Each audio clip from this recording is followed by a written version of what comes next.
I got in my sophomore year. They're like, oh, so now you have a Social Security. Now you're able to get a job. I'm like, a job? Bro, I hate you. Oh shit. A job? What? And I'm like, oh god, like you get me? Like I'm like, oh, this is serious. Yeah. This is serious, right? So Yeah. now, and then like my school counselor, they're like, she was aware that I was a DACA recipient, right? So I was never really embarrassed of it. I was never really embarrassed. I know some people are like more discreet about it, but Yeah, I was very discreet about it. yeah, you get me? Like, I wouldn't shout you, hey, I'm DACA. You get me? like I just like didn't need. Yeah, you didn't feel the need to shy away from telling people about it. Yeah, but at that time there was no need. Right. Yeah, that's true. I mean, the Obama administration was in office. It wasn't as tense. Right. There was no need.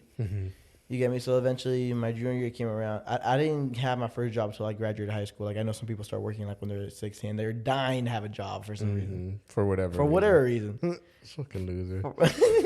for whatever reason. I'm sure like you get me? Like not that it's bad, not that it's good because it teaches your sense of responsibility. Right. Yeah, I was making a joke. It teaches you a sense of responsibility. Like one of our friends started working when he was a junior at McDonald's.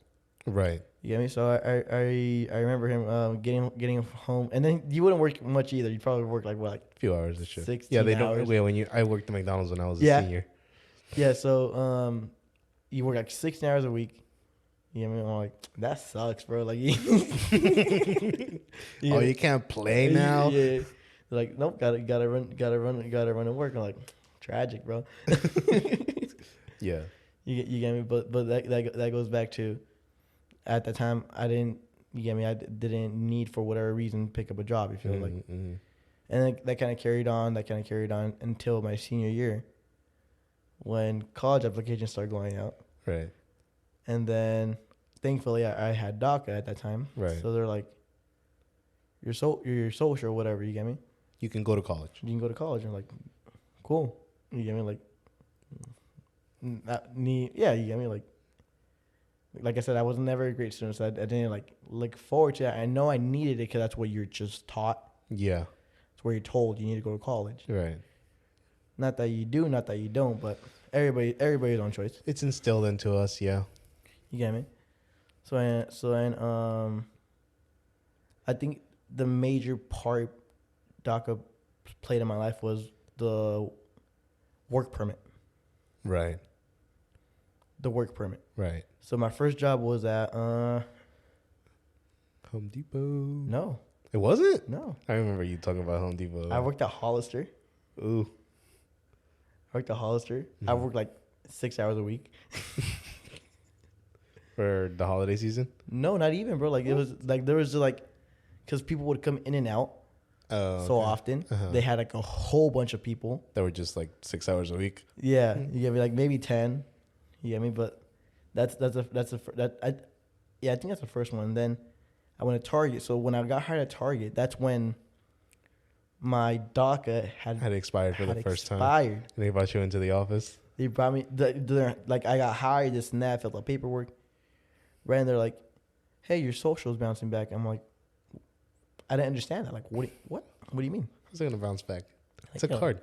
Yeah, like your social's not going through. Right. And I said, what? Try again. Oh, you tried turning it off and turning it back on? Put it in rice. Yeah. You get me? And so that was like the first time where you felt like you were encountering something serious that you were like, oh. Right. So then, luckily, my mom had already, right? So this, like I said, you were just probably graduating high school or maybe graduated? Barely graduated high school. So my mom was still doing things. Mm-hmm. You get me? So my mom had already applied to renew my thing. You get me? So I had it my sophomore year, but didn't use that at all. Right. You just got into it because I think that was the window, and they had gave it like a certain period window. Well, it was a new program, so like everyone was like, hey, let's rush through it. You get me? Like we need it. Right. You get me? So I didn't use it my whole, like I had it sophomore, junior, senior year, and it's every 2 years, 3 years, two. At first it was 2 years, and then it became just like 1 year. But this was like recently, like the 1 year was recently. Yeah, it was during the Trump administration, I think. Yeah. So I had it for 2 years. And then, so going back to Target, right? It bounced, but then, like I said, my mom had already began applied it. So then, luckily for me, that the new card with the new date came like a week and a half later, bro. Wow. What timing? Well, your mom already knew, bro. So what time? I know, but like, who would have thought that the week before I would be applying for a job that was gonna require it? Not necessarily required, but the current one that I had wasn't gonna work. Right. You get me? It's not like they give you a new one. They just kind of like activate it in a way. Yeah. You get a new permit. You get a new card with new dates or whatever, with new current dates. But the Social Security never changes, right? Yeah. Okay, I get what you're saying. Sorry. Yeah. So then what they put in the system isn't your Social Security. It's the actual work permit number. I'm not sure if you knew that. No, I had no idea. So they don't put. So when you apply, at least for us DACA recipients, when you apply for a job, instead of putting a Social Security number, you put the card number. The card number, which is then attached to the Social Security number. Yes. You guys want to know mine? Go ahead. Go ahead. Yeah, but so it bounced back, and they're like, if you don't bring it, like they weren't threatening me. No, like the lady was like, she was like super sweet, an older lady. She's like I'm trying my best. Like I know the position you're in. Right. Like try to bring you something. And she would like ask me like, hey, like do you have it? Like, 'cause I was working there. I was working there. You get me? Like, so they were giving me that chance. Oh wow. To work it, you feel? Right. So then she would like ask me like almost every day, hey, do you have it? Like I don't have anything. You get me? So like a week and a half later, it came, like 2 weeks probably, and everything was fine and dandy, right? But that's like the first time like I knew I wasn't in trouble. I just knew like something had to be done. Right, something had to be done. Something legal had to be done. Right. And then, well, that's used for college as well. Mm-hmm. You get me? So then, like, for DACA, you're able to have, we talked about it earlier, the college loans, but specific and special kind of loans. Mm-hmm. Specific and special kind of loans, you get me? Like, you don't get the full, let's just say, $15,000 that your friend that's a citizen gets. You get $3,000 to $5,000. Mm-hmm. Right? Which is, in a way, like, well, you got something, so shut up about it. Yeah, but you don't have to pay it back. Yeah. So you do get grants and stuff like that. You get me?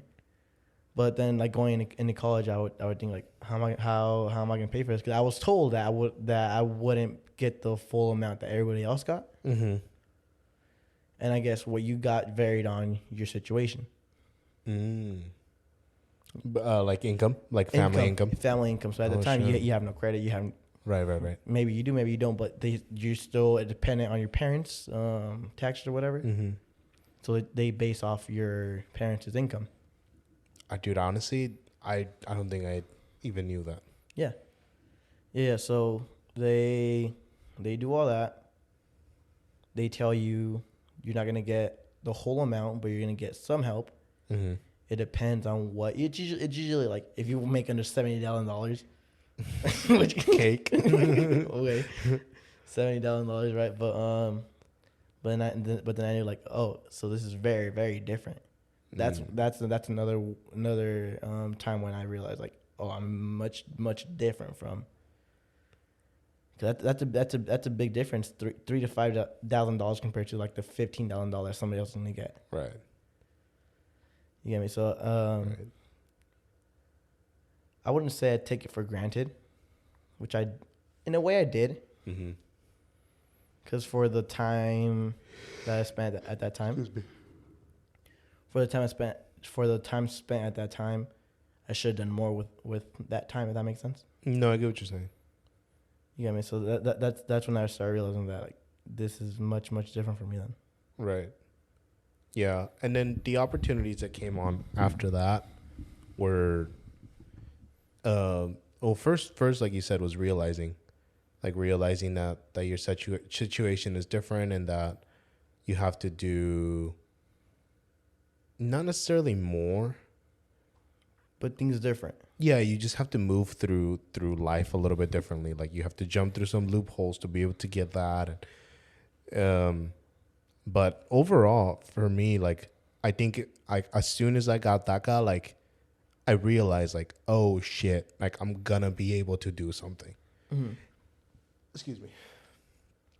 And so as soon as I got DACA, my whole demeanor changed, and I think that showed in my senior year in high school when I was I had to like you said, go to continuation school and finish up some paperwork, and then I really got on it. I really was like, okay, like I now I have a chance. Now I have a fighting chance at life. Like I'm gonna do something. So I started researching like high paying jobs and